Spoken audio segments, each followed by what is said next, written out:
মুসলমানরা মন্দির থেকে প্রসাদ নিতে পারবে কিনা সেটা বলবেন কি?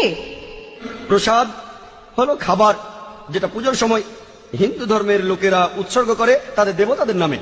আল্লাহ পবিত্র কোরআনে সব মিলিয়ে 4টা আয়াতে বলেছেন। সূরা বাকারার 173 নম্বর আয়াতে আছে, সূরা মাইদার 3 নম্বর আয়াতে উল্লেখ আছে, সূরা আনামের 145 নম্বর আয়াতে আছে, আর সূরা নাহলের 115 নম্বর আয়াতে উল্লেখ আছে, হুররিমাত আলাইকুমুল মাইতাতু ওয়াদ-দামু ওয়া লাহমুল খিনজির ওয়া মা উহিল্লা লিগাইরিল্লাহ বিহি। তোমাদের জন্য যে খাদ্যগুলো হারাম, মৃত জন্তু, রক্ত, শূকরের মাংস এবং যেটা জবাই করার সময় আল্লাহ ছাড়া অন্য কারো নাম নেওয়া হয়। তাহলে প্রসাদ খাওয়াটা হারাম। প্রসাদ খাওয়ার অনুমতি নেই ইসলামে। হুজুর কিছু মনে করেন না, ছোট মুখে একটা কথা বলি। এইবার পূজা না আসলে বুঝতেই পারতাম না যে ইমানের চেয়ে ভোটের দাম বেশি। চাকরি রক্ষার জন্য থামেন, চাকরি রাখার জন্য মানুষ এইভাবে নিজের ইমান নষ্ট করে? আরে বাবা, দুর্গা পূজা হিন্দুর উৎসব। আমি 1,00,000 বার 1 কোটি বার বলবো, দুর্গা পূজার সাথে এই দেশের দোয়া করবেন।